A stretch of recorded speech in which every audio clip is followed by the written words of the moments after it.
Kingmakers IAS Academy for UPSC and TNPSC admissions. Call 9444227273. வெற்றி பெற்ற தாவேகா வேட்பாளர்களுடன் நாளை விஜய் ஆலோசனையில் ஈடுபட உள்ளார் என்ற செய்தி நமக்கு வந்திருக்கிறது. மாமல்லபுரத்தில் உள்ள தனியார் நட்சத்திர விடுதிக்கு வர வெற்றி பெற்ற தாவேகா வேட்பாளர்களுக்கு விஜய் அழைப்பு விடுத்திருக்கிறார். விஜயை காண சாலை ஓரத்தில் எப்படி மக்கள் நின்று கொண்டிருக்கிறார்கள், கையசைக்கிறார்கள் என்ற காட்சியை நாம் தற்பொழுது பார்க்க முடிகிறது. செய்தியாளர் மணிகண்டன் இணைகிறார். மணிகண்டன், இப்போ வெற்றி பெற்ற எம்எல்ஏக்கெல்லாம் எங்கே இருக்காங்க? திரு விஜய் அவர்களுடைய அடுத்த கட்ட நடவடிக்கைகள் என்னவாக இருக்கும்?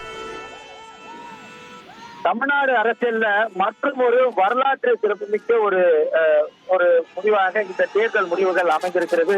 கிட்டத்தட்ட 67-77 பெரிய மாற்றங்கள் நிகழ்ந்தது. எம்ஜிஆருக்கு பிறகாக தனியாக அதிமுக திமுகவுக்கு அடுத்தபடியாக ஒரு தனி கட்சி பெரும்பான்மை வாக்குகளை பெற்று கிட்டத்தட்ட 45% இடங்கள்ல வெற்றியை நோக்கி முன்னிலையில சென்று கொண்டிருக்கிறது என்பது தமிழ்நாடு அரசியல் வட்டாரத்துல மிகப்பெரிய பேசு பொருளாக இருக்கிறது. தாவேகா குறிப்பிட்ட அளவுல சதவீதங்களை வாங்கும், ஆனால் சீட்டாக அது கன்வெர்ட் ஆகாது என்றெல்லாம் விமர்சனங்கள் வைக்கப்பட்டது. எத்தனையோ விமர்சனங்களை கடந்து வெற்றி பெற்றிருக்கிறது தமிழக வெற்றி கழகம் என்பதுதான் இந்த செய்தி. கிட்டத்தட்ட 108 தொகுதிகளில் முன்னிலை இருக்கக்கூடிய நிலையில 30க்கும் மேற்பட்ட வேட்பாளர்கள் அதிகாரப்பூர்வமாக வெற்றி பெற்றிருக்கிறார்கள் என எலெக்ஷன் கமிஷன் ஆஃப் இந்தியா இணையதளத்தில் தெரிவிக்கப்பட்டிருக்கிறது. Kingmakers IAS Academy for UPSC and TNPSC admissions. Call 9444227273.